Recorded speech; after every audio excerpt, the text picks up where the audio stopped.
Chennai Silks.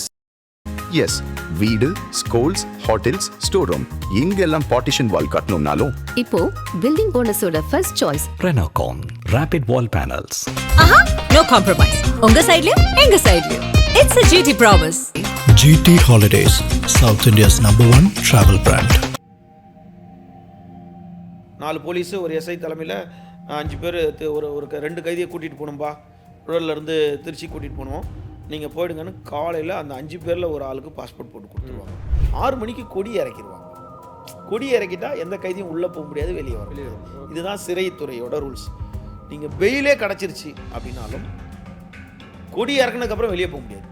உண்மையை வர வைக்கிறதுக்கு, பொருட்களை திரும்ப பெறுறதுக்கு 4 தட்டு தட்டி காயங்களோட ஏதோ அவரை கூட்டிகிட்டு போனாலும் பிரெட்டும் பழமும் இல்லாமல் உள்ள கொடுக்கணும். அவங்கள சிறையில் கொண்டு போய் விடும்போது அங்கே அன்டைமாக கூட இருக்கலாம்.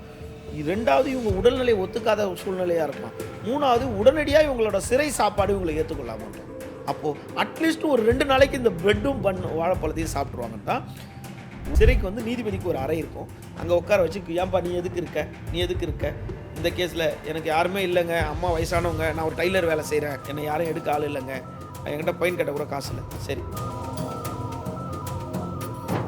இங்கேருந்து திருச்சி போகிறாங்க. சாப்பாடு யாராலையும் கட்டிட்டு போக முடியாது, புளிசோறு கட்டிட்டு போக முடியாது, அவன் வேலை. ஏன்னு கேட்டால் இந்த ஏஆர் போலீஸுன்றதே ஒரு பரிதாபத்துக்குரியவங்க.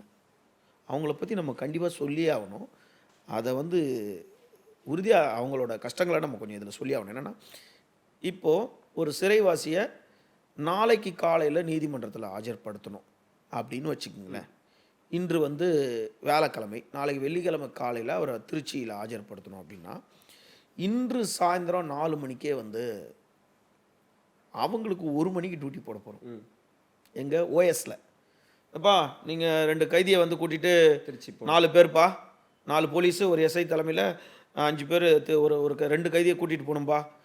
இருந்து திருச்சி கூட்டிகிட்டு போகணும், நீங்கள் போயிடுங்கன்னு காலையில் அந்த 5 பேரில் ஒரு ஆளுக்கு பாஸ்போர்ட் போட்டு கொடுத்துருவாங்க. அதில் அவர் டீம் செலக்ட் பண்ணி யாருன்னு வாங்கிட்டாருன்னா அவர் எல்லாருக்கும் இன்ஸ்ட்ரக்ஷன் கூட, மதியானம் எல்லாருமே வந்துருங்கப்பா அப்படின்னோடனே அவங்க ஒரு 2 மணி 3 மணிக்கு சிறைக்கு வந்துடுவாங்க. சிறையில் வந்த உடனே அவங்க என்ன பண்ணுவாங்க, இந்த ஃபார்மாலிட்டிஸ்லாம் கொடுத்து அவனை, அந்த சிறைவாசியை வந்து வெளியே வர்றதுக்கு 6 மணிக்கு கொடி இறக்கிடுவாங்க. கொடி இறக்கிட்டா எந்த கைதியும் உள்ளே போக முடியாது, வெளியே வர முடியாது. இதுதான் சிறைத்துறையோட ரூல்ஸ். நீங்கள் பெயிலே கிடச்சிருச்சு அப்படின்னாலும் கொடி இறக்குனதுக்கப்புறம் வெளியே போக முடியாது, ஆனால் உள்ளே போகலாம். ஓகே, கைதியை கொண்டு வரும்போது கொண்டு வரலாம். உள்ளேருந்து கொடி இறக்குனதுக்கப்புறம் உள்ளேருந்து ஒருத்தரை ரிலீஸ் பண்ண மாட்டாங்க. அப்படின்னும் போது ஒரு 4 மணி 4:30 அவங்கள வெளியே எடுத்தால் தான் இவங்க அங்கேருந்து புழல்லேருந்து ஒரு கோயம்பேடு கூட்டிகிட்டு வராங்க. அங்கேருந்து ஒரு பஸ்ஸில் ஏற்றியோ இல்லை ஏதோ ஒரு ஆட்டோ பிடிச்சோ கூட்டிகிட்டு வராங்க. அப்படின்னும் போது, சார் நீங்கள் செலவு பண்ணுங்கள் சார், நான் வேணா கொடுத்துட்றேன் அங்கே வந்தோடனே வழக்கறிஞருக்கு அப்படின்னு அவங்க வழக்கறிஞர் தரப்பில் ஏதோ சொல்கிறாங்க. சார் ஆட்டோக்கு நான் கொடுத்துறேன் சார் அப்படின்னு ஒரு வார்த்தை. இதெல்லாம் வந்து சட்டம் கிடையாது. இப்போ நான் சொல்கிற சட்டம் இல்லை, நடைமுறை கிடையாது. நடந்துக்கிட்டு இருக்க ஒரு சில விஷயங்களை, அவங்க வாகனம் வந்து கோயம்பேட்டில் விடுதுன்னா அவர், எப்பா நீ சாப்பிட்டியா, இல்லை சார் ஒரு 4 இட்லி மட்டும் போதும் சார். அவன் சிறைக்குள்ளேருந்து வந்திருக்கவன் வேறு ஏதாவது கொஞ்சம் இட்லி சாப்பிடணும் பார்ப்பான், இல்லை வெரைட்டி ரைஸ் ஏதாவது சாப்பிடணும் இப்படி பார்ப்போம். அவனுக்கு ஒரு சாம்பார் சாதம் வாங்கி கொடுப்பா, இப்போ நீங்கள் 3 பேர் சாப்பிட்டாங்கப்பா அப்படின்னு சொல்லிட்டு அவனை உட்கார வச்சுட்டு ஹேண்ட் கப் போட்டு தான் கூட்டிகிட்டு போகணும். ஹேண்ட் கப் போட்டு கூட்டிகிட்டு போகணும். அந்த ஒரு செக்ஷன் படி நீதிமன்றத்தில் மட்டும் ஹேண்ட் கப் போடக்கூடாதுன்னு ஒரு சட்டம் இருக்குது. அப்போது நீங்கள் நிறைய படத்தில் பார்ப்பீங்க, சாப்பிடும்போது ஒரு படத்தில் வந்து ஹேண்ட் கப்பை கட்டி விடுங்க அப்படின்னா, அப்போது சாப்பிடும்போது சில பேருக்கு ஹேண்ட் கப் கட்டி விட்டுருவாங்க, அவன் சாப்பிட்ருவாங்க. இல்லை வாகனத்திலே போகிற மாதிரி இருந்தால் வாங்கிட்டு வந்து வாகனத்திலே கொடுத்து சாப்பிட்டு கை கழுவிடுவாங்க. இவங்க அங்கே நீதிமன்றத்துக்கு கூட்டிகிட்டு போய் ஆஜர்படுத்தணுன்னு இவர்களை பார்க்குறதுக்கு ஒரு குடும்பத்தினர், இவங்க வழக்கறிஞர் அண்ணா வருவாங்க. சார் எதனா சாப்பாடு வாங்கி கொடுத்து கூப்பிட்டு போங்க சார். சிறைவாசிக்கிட்ட காசு கொடுக்க மாட்டாங்க. அது சிறையில் இருந்தாலும் காசு கொடுக்க மாட்டாங்க. சிறையில் ஒருத்தர் வந்து செருப்பு இல்லை, உள்ளாடை இல்லை, எனக்கு ஒரு ப்ரெஷ் இல்லை, எனக்கு வந்து தலைக்கு தேய்க்கிற எண்ணெய் இல்லை, எனக்கு சோப்பு இல்லை, ஒரு துண்டு வேணும், ஒரு பக்கெட் வேணும், எனக்கு ஒரு ஜக்கு வேணும், ஒரு பிளாஸ்டிக் தட்டு வேணும் அப்படின்னா அந்த பிசிபின்னு ஒன்று இருக்குது. ஓகே, இப்போ சிறைன்னு ஒருத்தர் போனதுக்கப்புறம் இதில் முதல்ல ஒரு விஷயம் நான் சொல்ல வந்தேன். எந்த காவல் நிலையத்துலேருந்து ஒரு சிறைவாசியை கொண்டு போய் சிறையில் விடுறதுக்கு முன்னாடி இது வந்து எழுதக்கூடிய சட்டம், எழுதப்படாத சட்டம், எழுதின சட்டம். இது இப்படி வச்சுங்களேன். எவ்வளோ ஒரு காவல் நிலையத்தில் ஒரு குற்றவாளியை உண்மையை வர வைக்கிறதுக்கு, பொருட்களை திரும்ப பெறுறதுக்கு 4 தட்டு தட்டி காயங்களோட ஏதோ அவரை கூட்டிகிட்டு போனாலும் மெடிக்கல் சர்டிஃபிகேட்டோட தான் கூட்டு போகும்போது பிரெட்டும் பழமும் இல்லாமல் உள்ளே கொடுக்க மாட்டாங்க. ஓகே, அது ரூல்ஸ். அந்த புழலுக்கு முன்னாடியாவது நிப்பாட்டி, அந்த சிறைச்சாலைக்கு முன்னாடியாவது நிப்பாட்டி ஒரு சிப்பு வாழைப்பழத்தையும் ஒரு பிரெட்டையும் வச்சு இந்தாடா அப்படின்னு கொடுத்துடுவாங்க. இல்லை ரிமாண்ட் பண்ணும்போது அந்த வாகனத்தில் ஏற்றிட்டு தன்னோட குடும்பம் போகிறோமா அவனுக்கு வாழைப்பழம் பண்ணு வாங்கி கொடுங்க. ஏன்னா எந்த கைதி சிறைக்குள்ளே போனோன்னு உடனே அந்த சாப்பாடு, இவங்க இப்போ 3 மணிக்கு போவாங்க. இப்போ நல்லா கேட்டுங்க, இன்னைக்கு காலையில் கைது பண்ணியிருப்பாங்க, ஸ்டேஷனில் ஏதாவது வாங்கி கொடுத்துருப்பாங்க. அந்த ஸ்டேஷனில் சாப்பிட்ற மனநிலை இருக்காது. இந்த ப்ராசஸ், ரிமாண்ட் ப்ராசஸ்ன்றதே ஒரு 4 மணி நேரம் போயிடும். எந்த ஸ்டேஷனாக இருந்தாலும் 4-5 மணி நேரம்.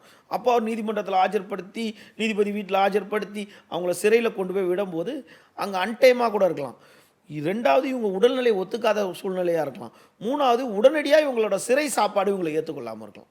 அப்போது அட்லீஸ்ட் ஒரு 2 நாளைக்கு இந்த பிரெட்டும் வாழைப்பழத்தையும் சாப்பிட்ருவாங்கன்னு தான் ஒரு கைதியும் உள்ளே வரும்போது அந்த சிறையில்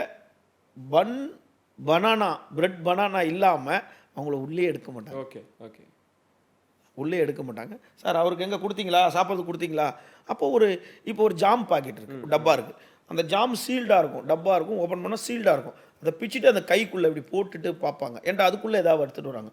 பிரெட்டை இப்படி அமுக்கி பார்ப்பாங்க, பழம்லாம் இதாக இருக்கா, அதை வச்சு கொடுப்பாங்க. அவன் 2 நாட்களுக்கு சிறை சாப்பாடு ஏற்றுக்கொள்கிற வரைக்கும் அதை சாப்பிட்றது. இது சிறை சட்டம், அனைத்து சிறையிலையும் இதுதான். அப்போது ஒரு உள்ளே போனோன்னே அவர் போட்ட உடையோடு உள்ளே வந்திருப்பார். அவருக்கு மாற்றணும் போது மறுநாள் அவங்க வழக்கறிஞரோ அவங்க வீட்லேயோ அவர் பேரில் ஒரு 500 ரூபா 1000 ரூபா பணம் கட்டுவாங்க. பிசிபின்னு ஒன்று இருக்குது, அதுக்கு ஒரு நல்ல பேர், ஸ்பெஷல் செல் பர்சன் சாப்பாடு ஃபுட்டு. பர்சனருக்கு உள்ள சாப்பாடுக்கு, காஃபிக்கு, எதுக்கா ஒன்றுத்துக்கு ஏதோ ஒன்றுத்துக்கு அங்கே பணம் கட்டினோன்னே ஒரு 2000 ரூபா கட்டுறாங்க. அப்படின்னா எப்பா உன் பேரில் 2000 ரூபா கட்டியிருக்காங்க, என்னப்பா சார் எனக்கு ஒரு செருப்பு வேணும் சார், எனக்கு ஒரு ஜக்கு வேணும் சார், எனக்கு சாப்பாடு நீங்கள் கொஞ்சம் கொடுத்துருங்க தான், ஸ்பெஷல் சாப்பாடு கொஞ்சம் வாங்கிக்கலாம், இல்லை ஒரு டீ சாயந்தரத்தில் ஒரு டீ வாங்கிக்கலாம் அப்படின்னு ஒரு டீ சாப்பிட்றதுக்கு அதை யூஸ் பண்ணிக்கிறதுக்கு, அதெல்லாம் தனியாக ஃபுட்டுக்கு அலோவ் பண்ணுறதுக்கு எல்லா இடத்துலையும் பிசிபின்னு ஒன்று இருக்குது. அந்த வாரத்தில் ஒரு நாள் அந்த பிசிபி இயங்காத நேரத்தில் இந்த பனானா அந்த ஃபுட்டு இதை வச்சு மெயின்டைன் பண்ணிப்பாங்க. சில பேர் சிறை சாப்பாடே சாப்பிடாம பிசிபிலேயே சாப்பிட்டுட்டு பழங்களாக சாப்பிட்டுட்டு கலராக வெளியே வரவங்களும் இருக்கிறாங்க. ஆனால் நம்மளை திருத்துறதுக்கு உள்ளே அனுப்புது காலம். அந்த சிறை உணவை நம்ம உணவு சாப்பிடணுன்ட்டு எவ்வளோ பேர் இருந்தாலும் இல்லை நான் என்னோட இது இயற்கை எனக்கு இதை கொடுத்துருக்கு அப்படின்னு சொல்லிட்டு அனலைஸ் பண்ணிக்கிட்டு வரவங்க இருக்கிறாங்க. இப்படி கைதிகளை நீங்கள் வெளியே கூட்டிகிட்டு போகிறாங்க. கூட்டிகிட்டு போயிட்டு வரும்போது என்ன பண்ணுவாங்க, வழக்கறிஞர் அவங்கக்கிட்ட ஏதாவது உதவி பண்ணுவாங்க, சார் இவங்க சாப்பாடு வச்சு கூப்பிட்டு போங்கன்னு. ஆனால் முறை காவல் நிலையத்துக்குள்ளே தான் வச்சு சாப்பாடு பண்ணணுன்ட்டு.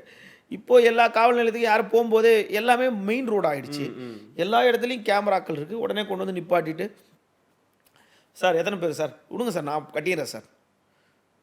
முதல் செலவு பண்ணுவாங்க அப்படின்னா போயிட்டு நான் அவரை கூப்பிட்டு வந்திருக்கேன், அவருக்கு நீ சாப்பாடு வாங்கி கொடுத்துரு, இல்லை நாங்கள் அவருக்கு சாப்பாடு வாங்கி கொடுத்துட்டோம், நீ அவருக்கு காசு கொடுத்துருன்னு சொல்கிறது ஒரு முறை இருக்குது. நாங்கள் 10 பேர் வந்திருக்கோம், எங்கள் 10 பேருக்கும் நீ இவ்வளோ கொடுத்துருன்னு கேட்குற காவலர்களும் இருக்காங்க. இதில் நீங்கள் என்ன கேட்கலான்னு இருந்தீங்க அப்படின்னா, இந்த மாதிரி கூட்டிகிட்டு போகும்போது மது அருந்தது உண்டா, ஏஆர் அவர்கள் ஆமாம் ஏஆர்லேருந்து மது அருந்தது உண்டான்னு முன்னாடி நடந்திருக்கு. இந்த வாரத்தில் ஒரு 3 காவலர்கள் பணியில் இருக்கும்போதே, காவலருக்கு நான் சொல்கிறேன், காவல் நிலையத்திலேயே மது அருந்திட்டு வாகன தணிக்கையில் இருக்கும்போது பிடிப்பதா நம்ம செய்திகளில் பார்த்தோம். எல்லா இடத்துலையும் இருக்கும். ஆனால் இப்போ ஒரு 10 பேர் 2 காவலர் கூட்டிகிட்டு போகிறாங்க அப்படின்னா, ஒரு கைதியை கூட்டிகிட்டு போகும்போது அதில் ஒருத்தர் குடிச்சிட்டு போக முடியாது. அப்படி ஒரு முறை தெரிஞ்சோ தெரியாமலே ஒரு குடி நோயாளி, எல்லாரும் குடிகார, அதாவது 12 மணிக்கு ஒயின் ஷாப் திறக்கிறாங்க, ஒரு மணி நேரம் வெயிட் பண்ணாமல் 11 மணிக்கு பிளாக்கில் வாங்கி குடிக்கிறவங்கலாம் இருக்கிறான். பிளாக்லேயோ வாங்கி குடிக்கிறவனா இருக்கான், இல்லை யாருக்கிட்டையாவது வீட்டில் வச்சுருந்து 11 மணிக்கு குடிக்கிறவனும் இருக்கான்னு வச்சுக்கோங்க. அந்த 1 மணி நேரம் அவங்களால பொறுக்க முடியலன்னா அவங்க தான் ட்ரிங்க் அடிக்டாக இருப்பாங்க. கரெக்டுங்களா? இப்படிப்பட்டவர்கள் காவல்துறையில் ஒரு சிலர் அங்கங்கே இருக்கிறாங்க. என்ன பண்ணியிருக்காங்க, இவங்க ஒரு முறை பணிக்கு வரும்போது அதில் கிரேடு பார்ப்பாங்க, இவங்க மார்க் பார்ப்பாங்க. இவனெல்லாம் கூட்டிகிட்டு இப்போ 4 பேர் போகிறாங்க. இப்போ நீங்களே ஒரு இடத்துக்கு போகிறீங்க, ஓ இவர் பெட்டர் கேமராமேன்ப்பா, இவர் வந்தால் கொஞ்சம் டிலே பண்ணுவார், இவர் சரி பண்ண மாட்டார் அப்படின்னு நீங்கள் ஒருத்தர் அனலைஸ் பண்ணுறீங்க. ஒரு டிரைவர் எடுக்கும்போது ஐயோ இவர் வேகமாக போக மாட்டார், இவன் எங்கேயாவது சிகரெட் அடிச்சுக்கிட்டே வந்துடுவார் அப்படின்னு ஒரு எண்ணம் இருக்கும். அதே மாதிரி அந்த டீமுக்கு வந்து இவன் அப்படின்னு, அப்போது அவரெல்லாம் தனியாக போட்டு அனுப்ப மாட்டாங்க. ஓகே. அப்படியே அனுப்பி அந்த மாதிரி நடந்துச்சுன்னா ஒரு மெமோ, ரெண்டாவது ஒரு மெமோ, மூணாவது 3A இல்லை 3B charge memo 3A 3B removed from department. Okay. என்னிடம் ஒரு 4 நாள் முன்னாடி கூட ஒருத்தவங்க பேசினாங்க, எங்கள் வீட்டுக்கார் வந்து ரிமூவ்டு ஃப்ரம் டிபார்ட்மெண்ட்டு என்ன அப்படின்னு கேட்டால் மது போதையிலே வேலைக்கு பணியில் இருந்தால், அப்படிப்பட்டவங்க கழிக்கப்பட்டுருவாங்க. இதே மாதிரி சிறை கைதியை கூட்டிகிட்டு போகும்போது அந்த மாதிரி ஏதோ நைட்டு குடிச்சிருக்கோம், அதான் ஒரு நம்ம ஊரில் ஒரு பழமொழி இருக்குல்ல, நைட்டு போதை தெளியறதுக்கு காலையில் கொஞ்சம் கட்டிங் போட்டால் கரெக்டாக ஆகிடும்ன்ற ஒரு பழமொழி இருக்கலாம். அந்த மாதிரி போட்டுட்டு வரும்போது அந்த ஸ்மெல்லு இருக்கலாம். உடனே அந்த மற்ற காவலர் காட்டுத்தீ மாதிரி அந்த உதவி ஆய்வாளர்கிட்ட போவோம், ஐயா சார் அவர் வந்து குடிச்சிட்டு வரோம் சார், அவன்லாம் அடுத்த வாட்டி வந்தால் நான் வரமாட்டேன் சார் அப்படின்றது உண்டு. நடைமுறையில் நடந்த விஷயங்கள் ரொம்ப நாட்கள் முன்னாடி பல விஷயங்கள் நடந்திருக்கு. என்னென்னா, ஒரு உதவி ஆய்வாளர் இருப்பாங்க, வயசானவங்களாக இருப்பாங்க, காசு வாங்கிட்டு இருப்பாங்க, வயசானவங்களாக இருப்பாங்க, காசு வாங்கிட்டு இருப்பாங்க, அக்யூஸை தப்பிக்க ஒரு 2 இதெல்லாம் நடந்து இருக்கு. காசு வாங்கிட்டு அவங்க தான் காசு வாங்கியிருப்பாங்க, அவங்க கூட வர 4 பேரும் காசு வாங்கியிருக்க மாட்டாங்க. எப்பா உங்கள் இதெல்லாம் வந்து இதெல்லாம் இன்ஸ்ட்ருமெண்ட்லாம் இங்கே வச்சுட்டு போங்க, உங்கள் துப்பாக்கியெல்லாம் வச்சுட்டு போய் சாப்பிட்டு வாங்க அப்படின்வாங்க. சரி ஐயா சொல்கிறாரு, சார் சொல்கிறாருன்னு இவங்க சாப்பிட்டு வரதுக்குள்ளே வந்துட்டு எங்கே சார் அவனா ஓடிட்டான்பா. ஓடினதுக்கப்புறம் இவங்களை சும்மா விட்ருவாங்களா? எங்கேயாவது பிடிச்சிருவாங்க போலீஸு. ஆனால் இவங்களை என்ன பண்ணுவாங்க, சஸ்பெண்ட் பண்ணிடுவாங்க. இந்த மாதிரி பல வரை சஸ்பெண்ட் ஆனோட இவரை நம்பி திரும்ப அனுப்ப மாட்டாங்க. இவரை எங்கேயாவது ஓரமாக போட்டு, இல்லை வாகனத்தில் போட்டு, இல்லை எங்கேயாவது ஒரு இடத்துல பந்தோபஸ்துக்கு போட்டு விட்ருவாங்க. இதில் இந்த ஏஆர்னு நான் ஃபஸ்ட்டு சொன்னேன்ல, அதில் ரொம்ப கஷ்டமானது அப்படின்னு பார்த்தீங்கன்னா, இப்போது கடந்த ஆண்டு ஒரு அறிவிப்பு வந்துச்சு, பெண் காவலர்கள் முதல்வரோட பயண வழியில் பாதுகாப்பில் நிற்க மாட்டாங்கன்னு சொன்னாங்க. கரெக்டாக சிஎம் ரூட்டில் நிற்க மாட்டாங்கன்ட்டு ஒரு 2-3 வருஷம் முன்னாடி அந்த ஆர்டரை நானும் பார்த்தேன். நீங்கள் பார்த்துருப்பீங்கன்னு நினைக்கிறேன். நானும் பார்த்தேன். இதே மாதிரி ஆர்டரை நான் 3 டிஜிபி போட்டது பார்த்துருக்கேன். எப்படி ஆர்டர்னா, இனிமேட்டு காவல்துறை கோப்புகள் எல்லாம் தமிழில் தான் இருக்கணும்னு போட்டிருக்காங்க. ஒவ்வொரு டிஜிபி வந்தவங்களும் போடுவாங்க. நானும் அதை பார்த்துக்கிட்டு இருக்கேன், நம்ம முகநூலையும் போட்டிருக்கேன். ஆனால் அந்த மாதிரி தமிழில் கோப்பு வரல. நேற்று வரைக்கும் நான் ஆங்கிலத்தில் தான் படிச்சுக்கிட்டு இருக்கேன். பட் அதெல்லாம் செயல்முறை. அதே மாதிரி முதல்வர் பாதுகாப்பு பணியில் பெண் காவலர் நிற்க மாட்டாங்கன்ட்டு சமீபத்தில் ஒரு சர்ச்சை நடந்துச்சு. ஒரு கூட்டத்தில் வந்து ஒரு கட்சி மீட்டிங்கில் வந்து ஒரு பெண் காவலர்கிட்ட மிஸ்பிஹேவர் பண்ணதோ, சிஎம் வழி பயணங்களில் பெண் காவலர் அங்கங்கே நிற்கிறதையும் நம்மளால் பார்க்க முடியுது. ஒன்று, இப்போ சிஎம்மோட ஃபங்க்ஷன் மத்தியானம் ஒரு 4 மணிக்கு சிஎம்மோட ஃபங்க்ஷன் இங்கேன்னு வச்சுங்களேன். சிஎம் இந்த ரோட்டில் பயணம் செய்கிறது 2 மணிக்கே பயணமாக இருக்கும். 2 மணிக்கு பயணம் செய்து விமான நிலையத்துக்கு போய், விமான நிலையத்துலேருந்து சிஎம் வந்து மதுரைக்கு போய் இறங்கி, மதுரையில் ஃபங்க்ஷன் 4 மணி. அப்போ 2 மணிக்கு சிஎம் வந்து விமான நிலையம் போவார். போகிற வழி போய் விமான நிலையத்தில் விமானம் ஏறி 3 மணி அங்கே இறங்கி ஃபங்க்ஷன் போவோம். இதுதானே ரொட்டீனு. அப்போது அவர் வீட்டிலேருந்து போகும்போது அந்த பந்தோபஸ்துக்கு நிற்பாங்கள்ல அந்த ஏஆர் போலீஸு, இவர்கள் பணி பார்த்தீங்கன்னா 2 ஹவர் தான் இருக்கும். பணின்னு பார்த்தா அந்த இடத்துல 2 மணி நேரம் தான். இதில் கொடுமை என்னென்னா, காலையில் 7 மணிக்கே இவங்களுக்கு டியூட்டி போட்டுருவாங்க. இவங்கள 9 மணி 10 மணிக்கே வண்டி கொண்டு வந்து இவங்களை அங்கங்கே இறக்கி விட்ரும். இவங்க எந்த இடத்துல போய் சாப்பிட்ணுன்னு தெரியாது, இவங்க எந்த இடத்துல ரெஸ்ட் ரூம் போகணுன்னு தெரியாது. இப்போ நீங்கள் பந்தோபஸ்தில் எப்படி நின்றுட்டுருக்காங்க. நீங்கள் ஒரு நடுவில் ஒரு டாக்குமெண்ட்ரி ஃபிலிம் படங்கள்லாம் கூட வந்துச்சு. அப்போ என்ன பண்ணுவாங்க, ஒரு சில வீட்டில் ஆண் காவலர் எங்கே வேணாலும் மறைவாக ஒரு இடத்துக்கு போயிடலாம். பெண் காவலர் ஏஆரில் இருக்கவங்க என்ன பண்ணுவாங்க, அந்த ஃப்ளாட்டில் இருக்கா செக்யூரிட்டி கிட்ட, ஆனால் உள்ள ரெஸ்ட் ரூம் எதாவது இருக்கா அப்படின்னு கேட்பாங்க. பார்த்துருப்பீங்க நிறைய இடத்துல. ரெஸ்ட் ரூம் தான், அங்கே போயிட்டு வந்து ஒரு இடத்துல நிற்பாங்க. பக்கத்தில் அவங்களுக்கு டீ கடை எதுவும் இருக்காது. அதாவது கவுண்டமணி சொல்கிற மாதிரி, ஏண்டா போராட்டம் உண்ணாவிரதம் இருக்கிறதுக்கு ஒரு இடம் தேடுற பாரு, ஒரு டீ கடை ஒரு பண்ணு கடைன்ற மாதிரி இவங்க பந்தோபஸ்து நிற்கிற இடத்துல ஒரு சில இடத்துல அதெல்லாம் அமையாது, ஒரு சில இடத்துல அதெல்லாம் அமையும். நீங்கள் ஒரு உதாரணமாக ஒரு பப்ளிக்கு, இது வரைக்கும் எந்த பப்ளிக் ஒரு ஏஆர் போலீஸுக்கு போயிட்டு டீ சாப்பிட்றீங்களா சார், சாப்பிட்றீங்களா, இந்தாங்க ஒரு பிஸ்கெட் சாப்பிட்றீங்களா அப்படின்னு ஏதாவது ஒரு ஏஆர் போலீஸ் கிட்ட ஒரு பப்ளிக் கேட்டோமா? இல்லை, நம்ம கூட கேட்டதில்லை. ஊருக்கு தான் உபதேசம் இல்லை, நம்மளே கேட்டதில்லைன்னு வச்சுங்க. அப்போ அவங்க எப்படி சாப்பிட்றாங்க? இதில் பார்த்தீங்கன்னா பாதி பேர் மினிஸ்ட்ரி வீட்டு பந்தோபஸ்த். இதில் பெரும்பாலும் ஏஆர்ன்றது ஒரு சிலர் ஒரு வேலைக்கு வந்துடுவாங்க. இவங்களோட பிரச்சனைகள் என்ன அப்படின்னா, இவங்க சொந்த ஊரில் இவங்களுக்கு டியூட்டி போட மாட்டாங்க. வெளியூரில் இவங்க டியூட்டியாக இருக்கும். அப்போ இவங்க எங்கே தங்குவாங்க? ஹாஸ்டலில் தங்குவாங்க, இல்லை வந்து இவங்க அவங்களுக்கு உண்டான கேம்ப்பு அது மாதிரி ஏதாவது ஒரு இடத்துல தங்குவாங்க, இவங்களுக்கு உண்டான இதில் தங்குவாங்க. சாப்பாடு வெளியே இருக்கும். ஒருவேளை சாப்பாடு கேண்டீன் நீங்கள் பார்த்துருப்பீங்க. இந்த மினிஸ்டர்ஸ் வீடு, இந்த சிஎம் வீட்டுக்கிட்ட பந்தோபஸ்து நிற்கிறவங்களாம் போலீஸ் வாகனம் வரும். வாகனத்தில் பெரிய அண்டா வச்சு எல்லாரும் தட்டில் போட்டுட்டு போடுவாங்க. அது 2 மணிக்கு வரும் சாப்பாடு, இல்லை 1:30 மணிக்கு வரும். அதை சாப்பிடுவாங்க. ஒரு சிலர் இல்லைங்க நான் போய் வாங்கிறேன், கடையிலே வாங்கி சாப்பிட்றவங்க இருப்பாங்க.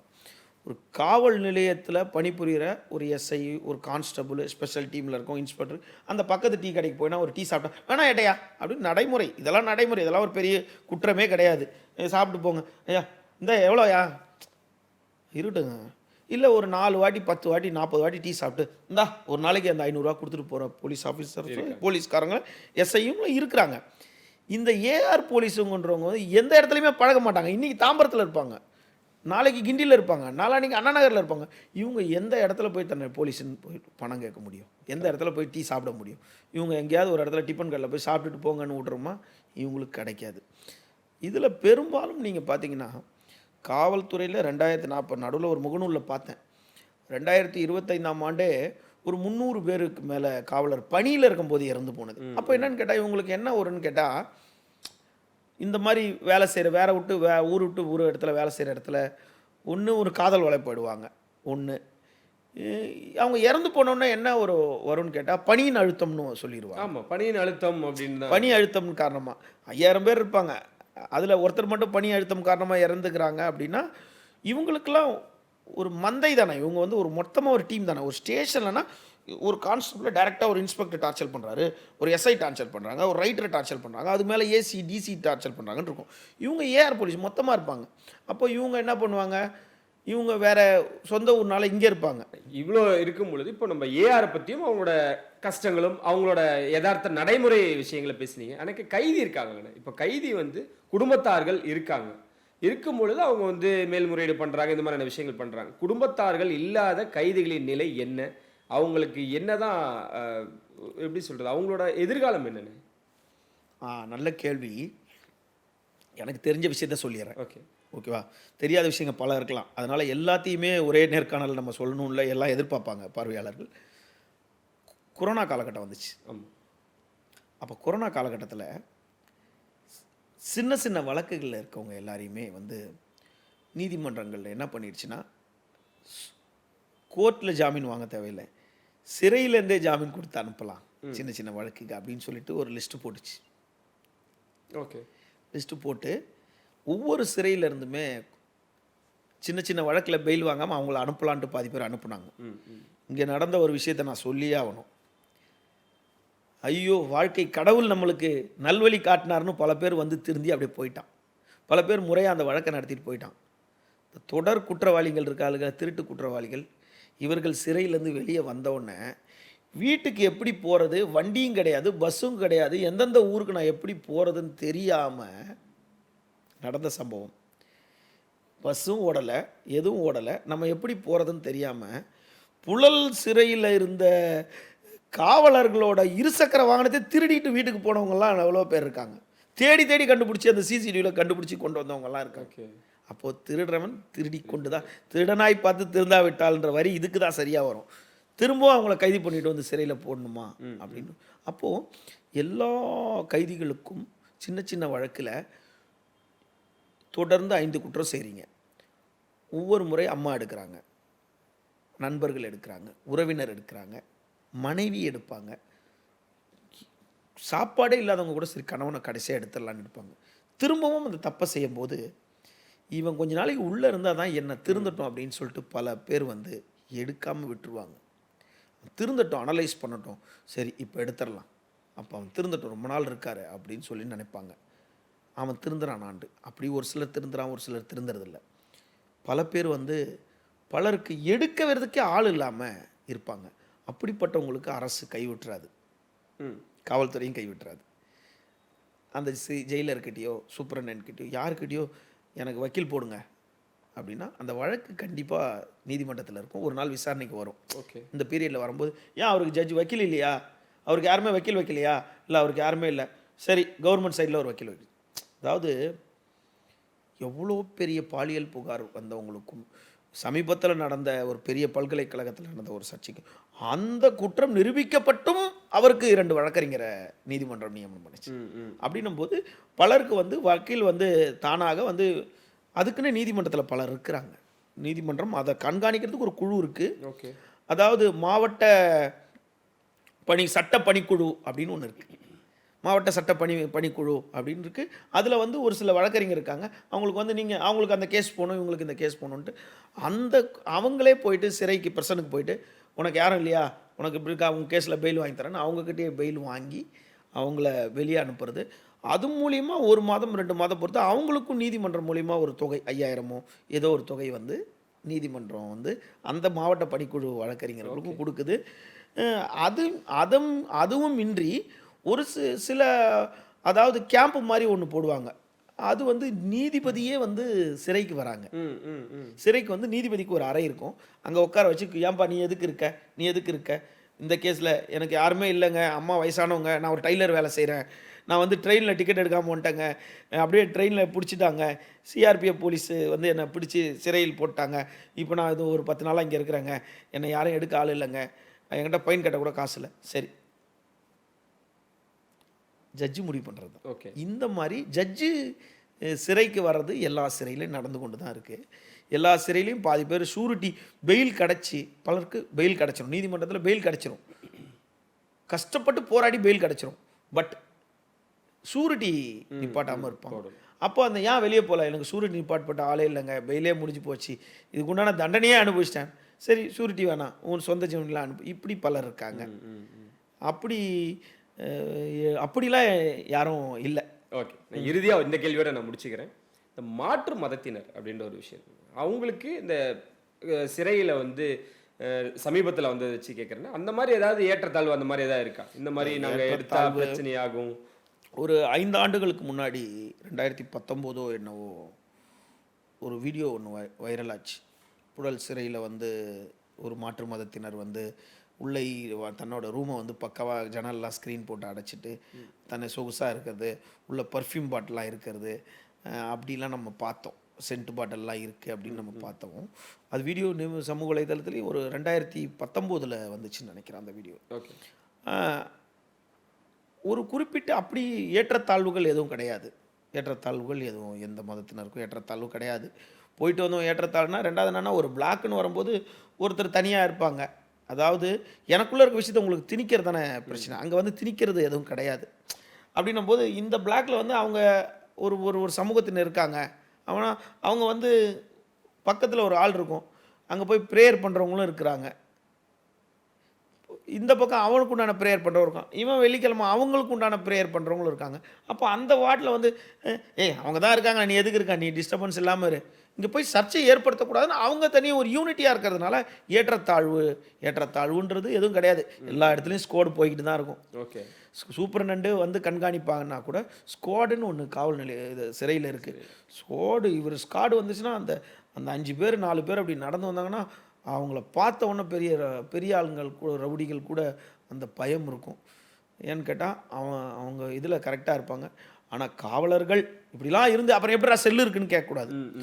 அது செல் புழக்கம் வந்து நாடு தழுவி அனைத்து சிறைத்துறையிலையும் காவலர்களுடைய ஒத்துழைப்பு, ஒரு சில காவல்துறையினர் இல்லாமல், சிறைத்துறையினரோட அனுமதி இல்லாமல் அது உள்ளே போகாது. கண்டுபிடிக்கப்பட்டு தான் இருக்குது, மானிட்டர் பண்ணிட்டு தான் இருக்குது. இதுக்கு சிறைக்கு இதில் ஒரே ஒரு விஷயம், இந்த இடத்துல செல் வந்துக்கிட்டே தான் இருக்குது. அப்போ அதை தடுக்கணும்னா அப்போ இங்கே ஒரு எதுக்கு எல்லாரையும் பிடிச்சிக்கிட்டே இருக்கீங்க, ஒரு ஜாமர் வச்சுட்டா முடிஞ்சு போச்சு. இப்போ என்னன்னா ஜாமர் வச்சா அதிகாரி பேச முடியாது அப்படின்னு. அப்போது சிறை அதிகாரிக்கும் சிறைவாசிகளுக்கும் நிறைய இடைவேளை இருக்குது, கேப் இருக்குது.